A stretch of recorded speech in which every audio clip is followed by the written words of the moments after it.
മണ്ഡലകാലം എന്നത് വെറുമൊരു വ്രതാനുഷ്ഠാനമല്ല. അത് ഒരു ബുദ്ധി, മനുഷ്യന്റെ ശരീരം, മനസ്സ്, ബുദ്ധി എന്നിവയെ പുനർനിർമ്മിക്കുന്ന 41 ദിവസത്തെ ഒരു തീവ്ര പരിശീലനമാണ്. എന്തിനാണ് ഈ 41 ദിവസങ്ങൾ? മനുഷ്യ ശരീരത്തിലെ കോശങ്ങൾ ഒരു പുതിയ ശീലവുമായി പൊരുത്തപ്പെടാൻ അല്ലെങ്കിൽ ഒരു മാറ്റം ഉൾക്കൊള്ളാൻ എടുക്കുന്ന ശാസ്ത്രീയമായ കാലയളവാണ് ഏകദേശം 40 തൊട്ട് 48 ദിവസം. അതിന് ഒരു മണ്ഡലം എന്ന് പറയാം. ഞാൻ എന്ന ഭാവം വെടിഞ്ഞ് തത്വമസി അത് നീയാകുന്നു എന്ന സത്യത്തിലേക്കുള്ള യാത്ര. പണക്കാരനും പാവപ്പെട്ടവനും അയ്യപ്പന്റെ മുന്നിൽ സ്വാമി മാത്രമാണ്. കറുത്ത വസ്ത്രം ധരിക്കുന്നതോടെ എല്ലാവരും ഒന്നാകുന്നു. ഒരു മനുഷ്യന്റെ ആരോഗ്യത്തിൽ ഈ 41 ദിവസം വലിയ വിപ്ലവം സൃഷ്ടിക്കുന്നു. ഒന്ന്, മിതാഹാരം. സസ്യാഹാരം മാത്രം കഴിക്കുന്നതിലൂടെ ശരീരത്തിൻ്റെ ടോക്സിനുകൾ അല്ലെങ്കിൽ വിഷാംശങ്ങൾ പുറന്തള്ളപ്പെടുന്നു. നഗ്നപാതനായി നടക്കൽ.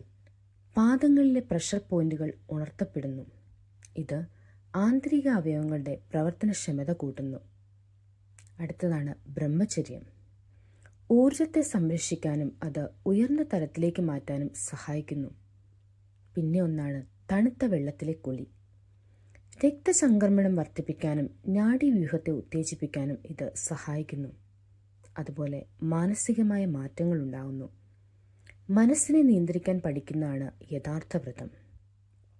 വാക്കിലെ നിയന്ത്രണം. ചീത്ത വാക്കുകൾ ഒഴിവാക്കി സ്വാമി ശരണം മാത്രം വിളിക്കുമ്പോൾ നാവിൽ സരസ്വതി വസിക്കുന്നു. അതുപോലെ ക്ഷമവും വിനയവും ഉണ്ടാകുന്നു.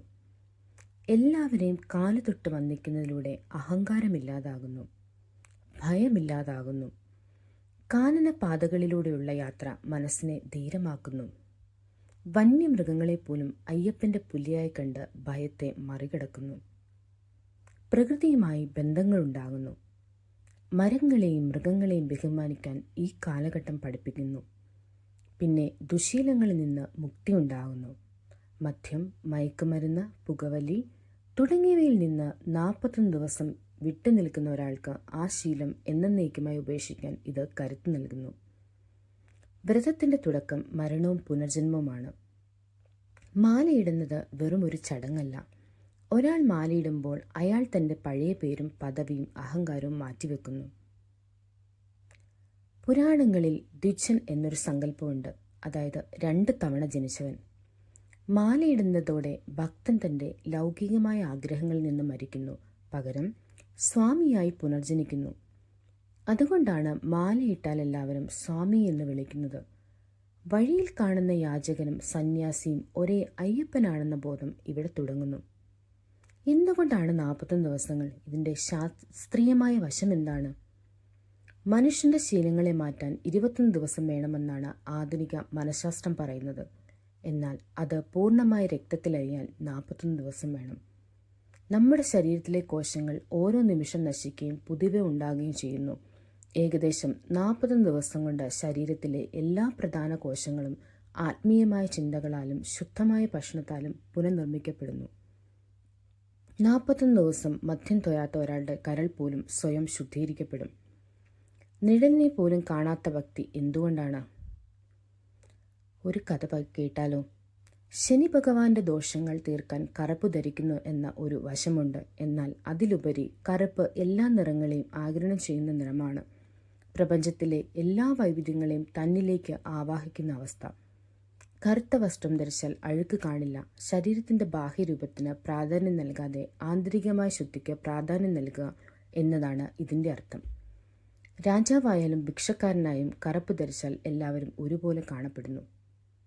ഒരു കൗമാരക്കാരൻ്റെ മാതൃക കഥ പറയുമ്പോൾ അയ്യപ്പൻ്റെ കുട്ടിക്കാലം കൂടിയുണ്ട് ഇതിൽ. പന്തളം കൊട്ടാരത്തിൽ വളർന്ന മണികണ്ഠൻ സകല വിദ്യകളും അഭ്യസിച്ചു. എന്നാൽ രാജ്യം ഭരിക്കാനല്ല, മറിച്ച് തൻ്റെ അവതാര ലക്ഷ്യമായ മഹിഷി നിഗ്രഹത്തിന്, പ്രപഞ്ചരക്ഷയ്ക്കുമാണ് അദ്ദേഹം മുൻഗണന നൽകിയത്. അമ്മയുടെ മാറാരോഗം മാറ്റാൻ പുലിപ്പാലിനായി കാട്ടിലേക്ക് പോകുന്ന ആ ധീരത. ഓരോ മനുഷ്യനും തൻ്റെ കടമകൾക്കായി എത്ര വലിയ കഷ്ടപ്പാടുകൾ സഹിക്കണമെന്നാണ് ഇതിൽ പാഠം. മതസൗഹാർദ്ദത്തിൻ്റെ സന്ദേശം മണ്ഡലകാല ലോകത്തിന് ഏറ്റവും വലിയ സന്ദേശമാണ്. അയ്യപ്പൻ കാട്ടിലേക്ക് പോകുമ്പോൾ തന്നെ തടയാൻ വന്ന ബാബരുമായി യുദ്ധം ചെയ്തു. യുദ്ധത്തിനൊടുവിൽ ഇരുവരും പരസ്പരം ബഹുമാനത്തോടെ സുഹൃത്തുക്കളായി. മതം നോക്കാതെ മനുഷ്യനെ സ്നേഹിക്കാൻ അയ്യപ്പൻ വാവരോട് പറഞ്ഞു. ഇന്നും ശബരിമലയ്ക്ക് പോകുന്നവർ വാവർനടയിൽ തൊഴുന്നത് അനുവാദം വാങ്ങുന്ന ഈ വലിയ സ്നേഹത്തിൻ്റെ കഥ വിളിച്ചോതുന്നതാണ്. വിജയത്തിലേക്കുള്ള 18 പടികൾ. ഈ 18 പടികൾ കയറുന്നത് കഠിനമാണ്. അതുപോലെ തന്നെ ജീവിതത്തിലെ ദുശീലങ്ങൾ മാറ്റുന്നതും. ആദ്യത്തെ 5 പടികൾ നമ്മുടെ പഞ്ചേന്ദ്രിയങ്ങളാണ്. കണ്ണ്, മൂക്ക്, ചെവി, നാവ്, ചർമ്മം സൂചിപ്പിക്കുന്നു. അടുത്ത 8 പടികൾ അഷ്ടരാഗങ്ങളെയും കാമം, ക്രോധം, ലോഭം, മോഹം, മതം, മത്സരം, അസൂയ. ബാക്കി പടികളുടെ വിദ്യ, അവിദ്യ തുടങ്ങിയവയെല്ലാം കുറിക്കുന്നു. ഇവയെല്ലാം ചവിട്ടി മെതിച്ച് കയറുന്ന ഭഗവാനെ കാണാനേ അർഹതയുള്ളൂ. ഒരു ജീവിതത്തിൻ്റെ ബാലൻസ് ഷീറ്റാണ് നമ്മുടെ ഇരുമുടിക്കെട്ട്. മുന്നിലെ കെട്ടിൽ നെയ് നിറച്ച് തേങ്ങയുണ്ട്, അതാണ് ആത്മാവ്. പുറകിലെ കെട്ടിൽ അരിയും മറ്റു സാധനങ്ങൾ, അതായത് നമ്മുടെ പാപപുണ്യങ്ങൾ. ഭഗവാന്റെ മുന്നിലെത്തുമ്പോൾ നമ്മൾ ആ നെയ്യ് ഭഗവാന് സമർപ്പിക്കുന്നു, അതായത് ആത്മാവ് പരാത്മാവിലേക്ക് ലയിക്കുന്നു. ബാക്കിയുള്ള സാധനങ്ങൾ, അതായത് നമ്മുടെ കർമ്മങ്ങൾ, അവിടെ ഉപേക്ഷിച്ച് നമ്മൾ ശൂന്യയായി നിർമ്മലനായി നടക്കുന്നു.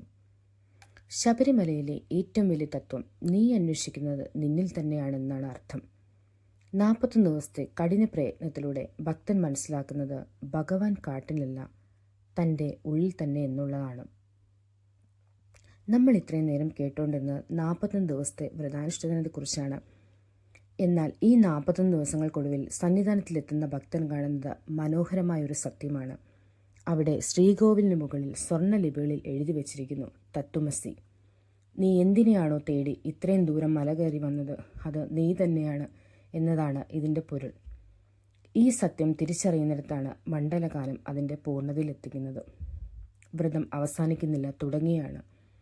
മലയിറങ്ങുമ്പോൾ മല അഴിച്ചു മാറ്റുന്നത് വ്രതം അവസാനിച്ചു എന്നതിലല്ല, മറിച്ച് 41 ദിവസം കൊണ്ട് നാം നേടിയെടുത്ത അച്ചടക്കം, വിനയം, ക്ഷമ എന്നിവ ഇനി വരാനിരിക്കുന്ന ഓരോ ദിവസവും നമ്മുടെ ജീവിതത്തിൽ പ്രാവർത്തികമാക്കാൻ വേണ്ടിയാണ്. മാല കഴുത്തിലില്ലാത്തപ്പോഴും എല്ലാവരും സ്വാമിയായി കാണാൻ നമുക്ക് കഴിയണം. കുടുംബവും സമൂഹവും ശബരിമല നൽകുന്ന ഏറ്റവും വലിയ സന്ദേശം തുല്യതയാണ്. മലകയറ്റത്തിൽ നാം ശീലിച്ച ആ തുല്യബോധം നമ്മുടെ വീട്ടിലും സമൂഹത്തിലും കാണിക്കണം. വിശക്കുന്നവന് ഭക്ഷണം നൽകാനും ദുർബലരെ സഹായിക്കാനും പ്രകൃതിയെ സ്നേഹിക്കാനും ഈ വ്രതം നമ്മെ പ്രാപ്തരാക്കി. മണ്ഡലകാലം എന്നത് വെറുമൊരു മതപരമായ ചടങ്ങല്ല, അത് ഒരു മനുഷ്യനെ അവൻ്റെ പരിമിതികളിൽ നിന്ന് മോചിപ്പിച്ച് അവനെ ദൈവികമായി പുറത്തെടുക്കുന്ന പ്രക്രിയയാണ്. ഇരുമുടിക്കെട്ടിലെ പാപപുണ്യങ്ങൾ ഭഗവാന്റെ പാദങ്ങളിൽ സമർപ്പിച്ച് നിർമ്മലമായ മനസ്സോടെ പമ്പ കടന്നു പോകുന്ന ഓരോ അയ്യപ്പനും ലോകത്തിൻ്റെ സമാധാനത്തോടെ സന്ദേശവാഹകനാണ്. സ്വാമി ശരണം എന്ന മന്ത്രം കേവലം നാവിലല്ല, നമ്മുടെ ഓരോ പ്രവൃത്തിയിലും ഉണ്ടാകട്ടെ. അഹങ്കാരം ഉപേക്ഷിക്കുക. മാലയിട്ടാൽ നമ്മളെല്ലാവരും സ്വാമിമാരാണ്. അവിടെ ഡോക്ടറോ കളക്ടറോ കൂലിപ്പണിക്കാരോ എന്ന വ്യത്യാസമില്ല. വ്രതം കഴിയുന്തോറും ഈ വിനയം സൂക്ഷിക്കുക. മറ്റുള്ളവരെ താഴ്ത്തി കാണിക്കാതെ എല്ലാവരിലും ഭഗവാനെ കാണാൻ ശ്രമിക്കുക. അഹങ്കാരം ഇല്ലാകുന്നിടത്താണ് അയ്യപ്പൻ ഉദിക്കുന്നത്. ശരീരം ഒരു ക്ഷേത്രമാണ്.